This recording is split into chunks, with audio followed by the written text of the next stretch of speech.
말씀이 있는 교회, 그 말씀 전하는 교회, 말씀대로 살아가는 교회, 말씀의 빛 교회.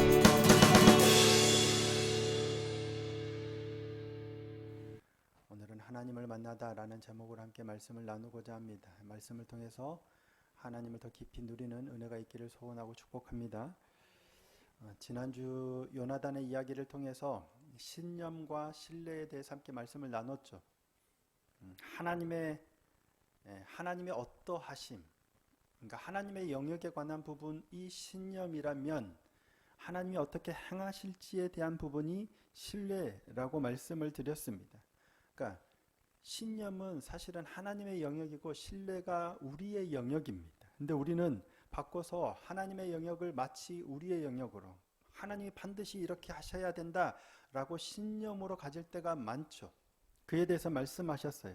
그러니까 하나님은 생명의 주관자 되시며 죽은 자도 살리실 수 있는 분이십니다. 믿으세요? 네. 이게 우리의 신념의 영역이에요. 하지만 그렇다고 해서 하나님이 반드시 죽은 자를 살리셔야만 하는 건 아닙니다. 하나님의 뜻에 따라서 살릴 수도 있고 살리지 않으실 수도 있어요.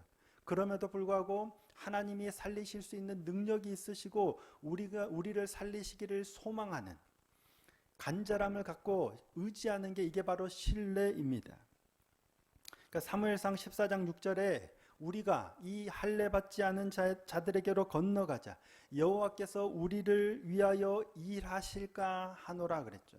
여호와께서 우리를 위하여 일하실까 하노라예요. 반드시 일하실 거다라는 신념과 확신이 아니고 일하실까 하노라예요.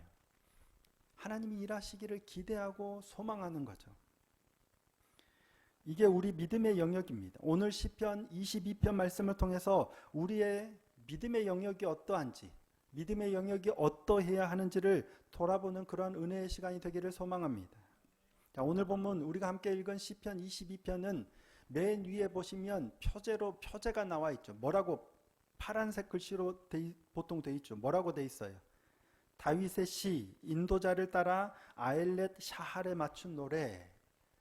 히브리어 원어로 보면 이게 1절입니다. 그리고 우리말로 1절로 번역된 게 2절로 돼 있어요. 그래서 시편 22편은 31절이 아니라 원어에서는 32절로 돼 있어요. 근데 우리는 이렇게 표제로 돼 있죠. 근데 따라하기도 어려운 표제가 돼 있어요. 아엘렛 샤할, 발음도 어렵네요. 그러니까 다윗의 시이며 지휘자의 인도를 따라서 연주된 제2음악이에요. 예식이나 제사 때나 어떤 예배 때 연주되었던 곡이란 노래라는 얘기예요.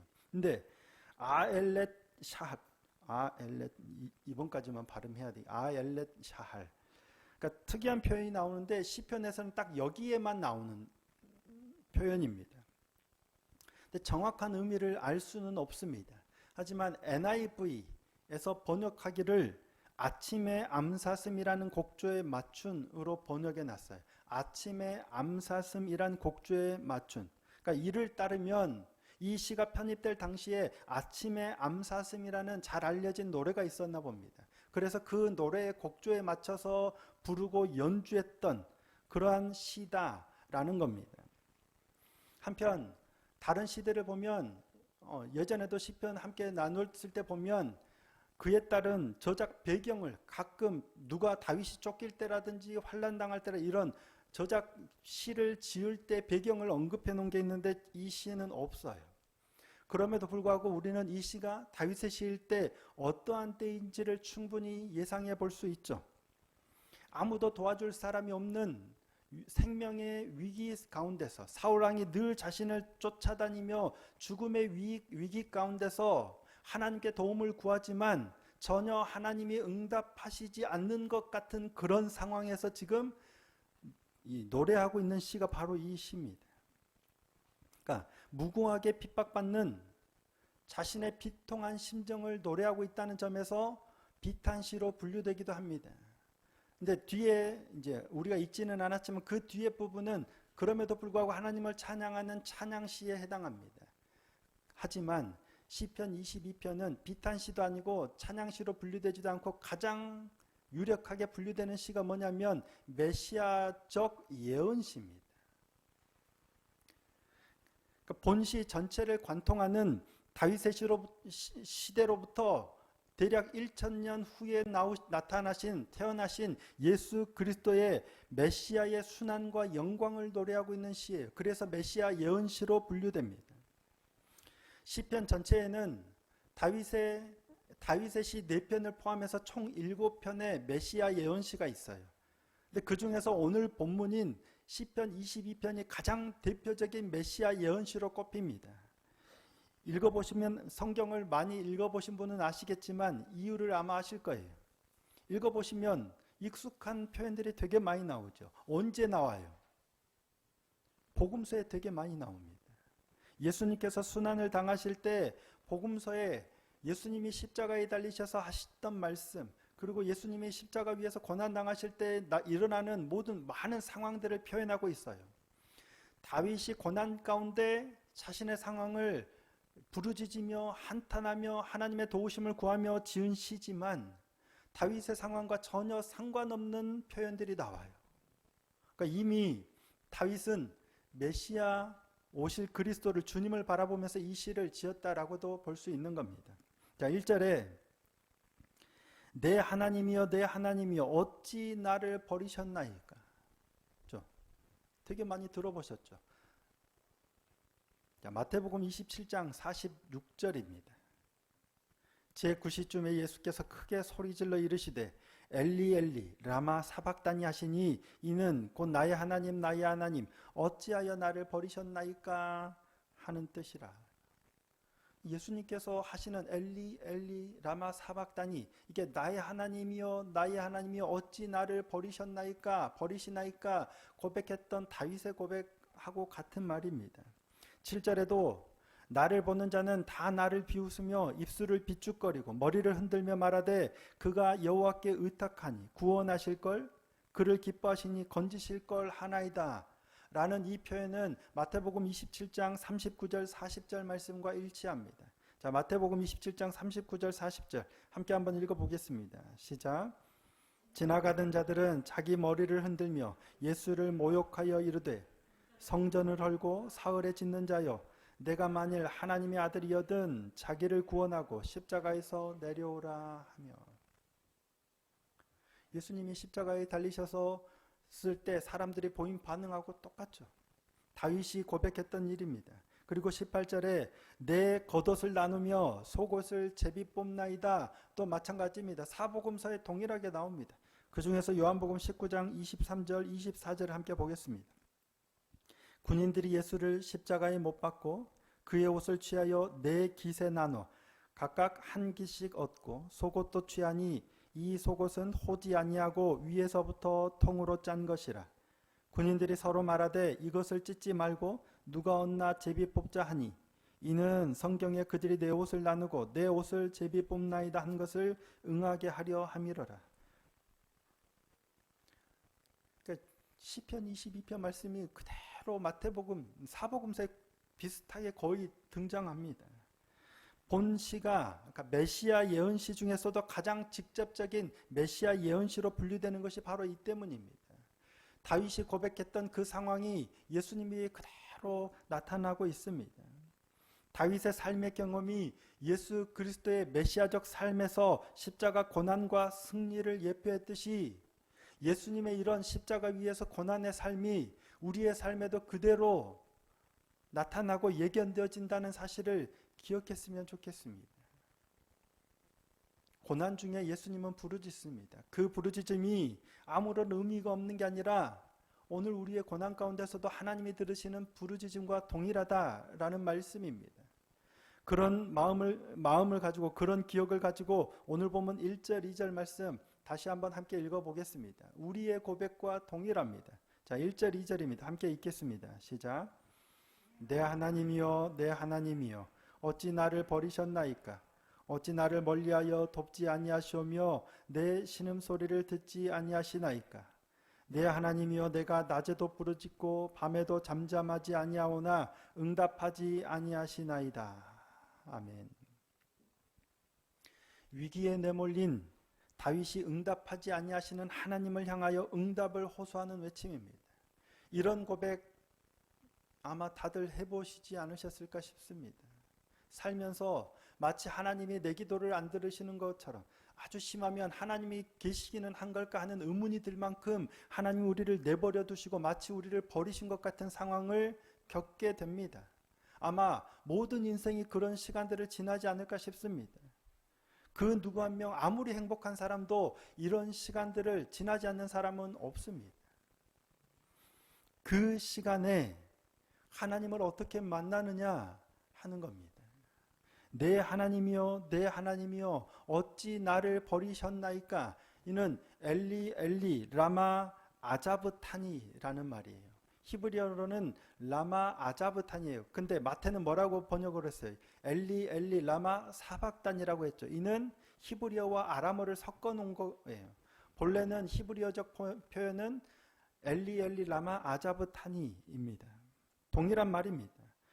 나의 하나님 나의 하나님 어찌하여 나를 버리셨나이까. 예수님께서 십자가에 달리셔서 외치셨던 가상칠언, 십자가 위에서 하셨던 7마디 말씀 중에 4번째 해당하는 말씀이죠. 인간의 모든 죄를 대신 지신 죄인의 신분으로 하나님과 완전히 단절된 것만 같은 영적 고독, 절망, 그 가운데 외치신 표현이 엘리 엘리 라마 아자브타니입니다. 이는 하나님이 나를 버리신 것과 같은, 하나님과 단절된 것과 같은 외침이지만 사실은 그 이면에 하나님과 단절이 안 됐음을 고백하고 있는 겁니다.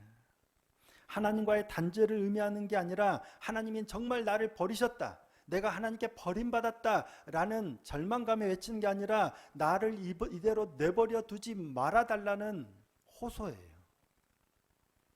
더욱 간절히 하나님을 찾고 부르는 외침이라는 거예요. 그러니까 견딜 수 없는 고통 가운데 크신 권능으로 자신을 구해달라라는 하나님을 향한 외침이요 호소가 바로 엘리 엘리 라마 아자브타니 라마 사박다니라는 겁니다. 만약 이게 신념이었다면 어땠을까요? 왜 나 버리셨습니까? 반드시 나를 여기서 건져내셨어야지 왜 나를 이대로 내버려 두셨습니까? 라고 했겠죠. 하지만 이거는 신념이 아니라 신뢰입니다. 하나님을 향한 원망이나 불평이 아니고요, 그 하나님을 의지합니다.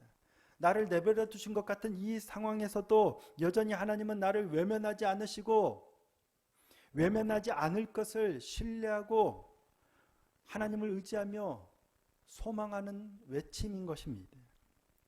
이는 엘리 엘리라는 표현에도 잘 담겨 있습니다. 엘리는 히브리어죠. 나의 하나님 나의 하나님. 나의 하나님이에요. 나를 버리셨다면 나의 하나님이라고 하겠습니까? 여전히 다윗은, 그리고 예수님께서는 나의 하나님 나의 아버지로 고백하는 겁니다. 어찌하여 나를 버리셨나이까? 왜 나를 이대로 내버려 두십니까? 라는 고백입니다. 또한 3절에 보면 이스라엘의 찬송 중에 계시는 주여 주는 거룩하시니이다 라고 고백하죠. 그러니까 하나님이 나를 버리셨다는 게 아니고 나도 하나님을 버렸다는 게 아니라는 게 드러나죠. 그런데도 불구하고 내가 이겨낼 수 없는 고난과 절망 가운데서 하나님을 더욱더 간절하게 찾는 거예요. 왜 나를 이대로 그냥 내버려 두십니까? 더 부르짖는 겁니다. 하나님에 대한 신뢰는 어쩌면 이처럼 고난 가운데 더 선명하게 드러나는 것 같습니다. 어떤 목사님이 이런 표현을 하셨더라고요. 그리스도인의 최고의 스펙은 뭐라고 생각하세요? 그리스도인의 최고의 스펙은 하나님을 하나님으로 경험하는 것이다 라고 하시더라고요.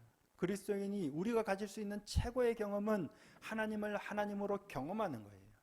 하나님을 만나고 하나님을 경험하는 건데 하나님을 하나님으로 경험하는 건 어떤 걸까요? 우리는 많은 경우 하나님을 경험한다, 하나님을 하나님으로 만난다 라고 하면 이와 같은 고난 가운데 하나님이 놀라운 기적을 행해 주시는 거라고 생각해요. 죽을 뻔했는데 하나님이 그 죽음 가운데서 건져내시면 하나님을 만났다. 물론 그것도 마찬가지입니다. 하나님은 천지의 창조주시오 온 우주 만물을 다스리시는 주관자십니다.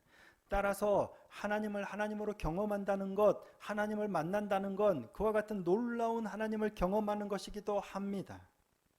우리는 언제나 그런 하나님을, 기적을 행하시는 하나님을 기대합니다. 다니엘처럼 사자굴에 떨어졌는데 사자가 이미 입을 봉했어요. 전혀 반응을 안 해요. 그래서 다니엘이 무사히 살아나요. 그 다음에 던져진 자들은 오히려 그들이 땅에 떨어지기도 전에 뼈를 부수고 삼킬 만큼 사자들이 굶주려 있는데도 다니엘은 하나님의 보호하신 가운데 아무런 해를 입지 않습니다. 다니엘의 세 친구도 마찬가지죠. 뜨거운 풀무불에 던져졌는데 옷 하나 그슬리지 않고 그대로 살아나옵니다. 하나님 이처럼 놀랍게 역사하셔서 구원하실 수도 있어요. 또한 엘리야와 엘리사처럼 죽은 사람을 살릴 수도 있어요. 엘리야는 사르밧 과부의 죽은 아들을 살리죠. 엘리사는 수넴 여인의 죽은 아들을 살립니다. 이처럼 놀랍도록 죽은 자도 살리기도 해요. 그러면 하나님을 경험한 건가요? 맞습니다. 살아계신 하나님, 하나님께서 행하셨잖아요. 놀랍게 역사하시는 하나님을 경험하는 거예요. 그래서 우리는 늘 그와 같이 스펙타클한 하나님의 역사를 기대하며 간구합니다. 그래서 예수님께서 이 땅에 오셔서 그와 같은 놀라운 일을 행하신 거예요. 왜? 하나님이 이 땅에 보내셨고 하나님이 이 땅에 오셨다는 것을 증명하기 위해서예요. 수많은 병자들을 고치셨죠. 귀신을 쫓아내시고 앉은 자를 일으키시고 무리를 걸으시고 보리떡 5개와 물고기 2마리로 수천 명을 먹이시고 죽은 자들을 살리시고 이와 같은 이적을 행하신 건 하나님을 경험하게 하시기 위함이에요.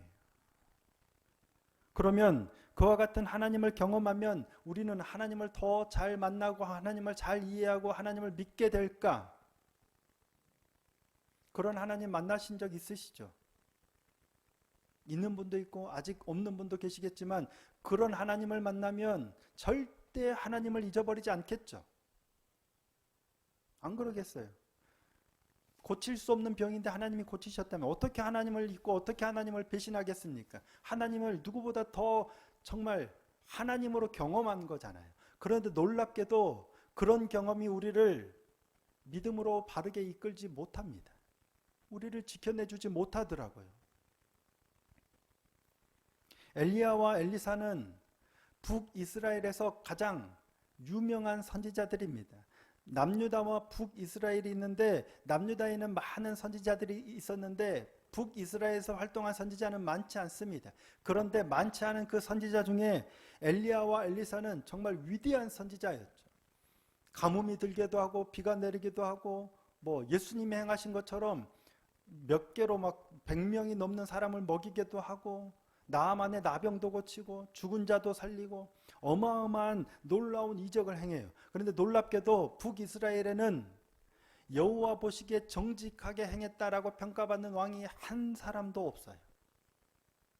하나님을 놀라운 하나님을 하나님으로 경험한 사람들이 그렇게 많았을 텐데 정직하게 행했다라고 평가받는 왕이 한 명도 없어요. 남유다에는 뭐 아사도 있고 여호사밧도 있고 뭐 누가 살아있을 때는 그때까지도 지켰던 요담도 있고 많은 사람들이 있죠. 히스기야도 있고 여호와 보시기에 다윗처럼 정직하게 행하였다 평가받는 왕들이 제법 있는데 북이스라엘은 한 명도 없어요.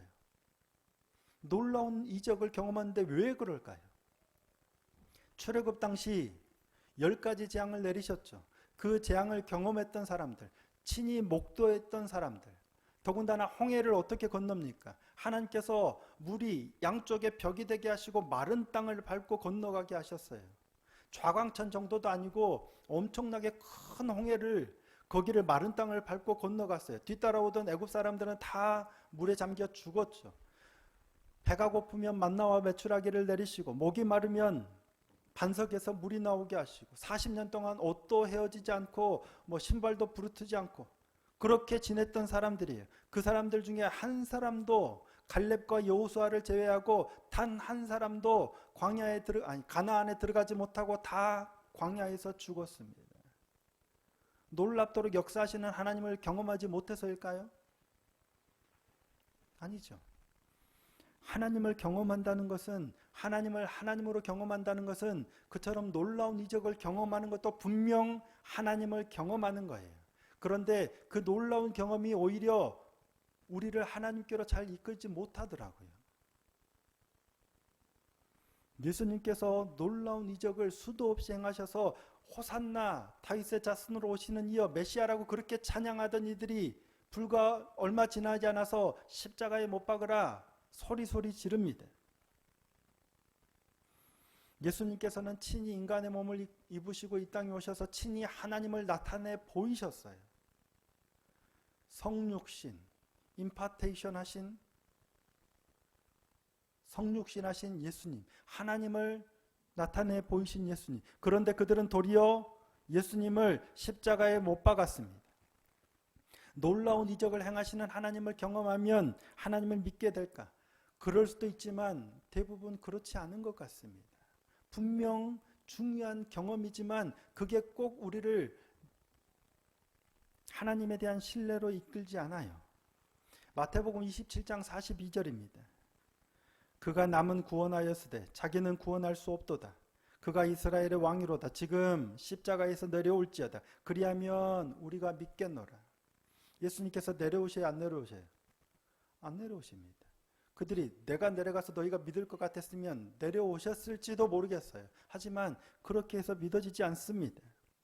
놀라운 일을 행하면 우리가 믿겠다. 하나님이 이렇게 해주시면 내 기도에 응답하시면 믿겠다. 잘 응답 안 되죠. 부자가 지옥에서 아브라함에게 그러죠. 자기 5 형제에게 제발 나사로를 보내서 이곳에 오지 않도록, 제발 오지 않도록 전해달라. 하지만 아브라함이 거부합니다. 거절합니다. 그들에게 모세와 선지자들이 있으니 그들에게 들을지다. 근데 아닙니다. 죽은 자가, 그들에게 가는 자가 있으면 반드시 회개할 겁니다. 제발 나사로를 보내서 제발 우리 형제들이 여기 오지 않도록 하게 해주십시오 라고 말할 때 아브라함이 이렇게 대답합니다. 누가복음 16장 31절입니다. 이르되 모세와 선지자들에게 듣지 아니하면 비록 죽은 자 가운데서 살아나는 자가 있을지라도 권함을 받지 아니하리라 하였다 하시니라. 우리의 신념은 틀림없이 이처럼 죽은 자 가운데서 살아나면, 놀라운 일을 경험하면 내가 틀림없이 반드시 믿을 수 있겠다 하지만, 고난 가운데서 건져내시면 내가 반드시 믿겠다 하지만 잘 안 돼요. 믿음은 신념에서, 틀림없이 신념에서 결정되는 게 아니라 신뢰에서 결정되기 때문입니다. 건져내시기도 하지만 얼마든지 건져내지 않으실 수도 있음을 기억하는 거예요. 오히려 나를 버리신 것만 같은 이런 상황에도 하나님을 신뢰하는 거예요. 나를 외면하시고 나를 버려두시고 나를 아예 버리신 것 같고 하나님이 안 계신 것 같은 그 상황에도 하나님이 계시고 하나님이 여전히 나와 함께하고 계시고 하나님이 여전히 나를 붙들고 계시다는 사실을 신뢰하는 거예요. 믿음은 신념이 아니라 신뢰에서 열매 맺습니다. 하나님께서 나를 버리신 것이 아님을, 오히려 그곳에서 나와 함께하고 계시다는 사실을 믿음으로 바라보는 것, 이것이 하나님께 대한 신뢰요. 그리고 그 하나님께서 나를 건져내 주실 것을 바라는 소망, 이것이 바로 믿음입니다. 그러니까 하나님을 하나님으로 경험한다는 것은 놀라운 이적을 경험하는 것도 그렇지만 그것보다는 오히려 하나님이 내 기도를 응답 안 하시고 오히려 나를 고난 가운데 두신 것 같은 그 상황에서도 하나님을 인식하고 하나님을 만나는 것, 이게 참 하나님을 경험하는 것이고 하나님을 믿는 믿음입니다. 하나님에 대한 신뢰는 하나님이 침묵하시는 것 같은 순간에 오히려 꽃을 피울 수 있다라는 말씀입니다. 그 어둠의 순간 더욱 하나님을 신뢰할 수 있는 저와 여러분이 되었으면 좋겠습니다. 오늘 제가 말씀을 준비했다가 마지막에 뺐는데 마태복음 21장 21절에서 23절 말씀이 그 말씀입니다. 예수님이 우리를 구원하시기 위해서 이 땅에 오셨어요. 너희 죄 가운데 구원하실 자가 예수예요. 그런데 그 다음 23절에 임마누엘이에요. 우리와 함께 하시는 주님이에요. 구원하시기 위해서 오셨지만 구원하실 수도 있고 여전히 고난 가운데 두실 수도 있어요. 그럼에도 불구하고 하나님이 우리와 함께하고 계시는 거예요. 그 하나님을 고난 가운데서도 볼 수 있는 믿음의 눈이 열리는 저와 여러분이 되기를 소원합니다. 그러할 때 우리의 믿음은 흔들리지 않습니다. 놀라운 일 가운데서도 또 아무 일도 행하지 않으시는 것 같은 그 상황 가운데서도 하나님께 소망을 둠으로 하나님의 구원하심을 구하며 하나님을 찬양할 수 있는 참된 믿음의 사람이 될 수 있기를 예수님의 이름으로 축복합니다.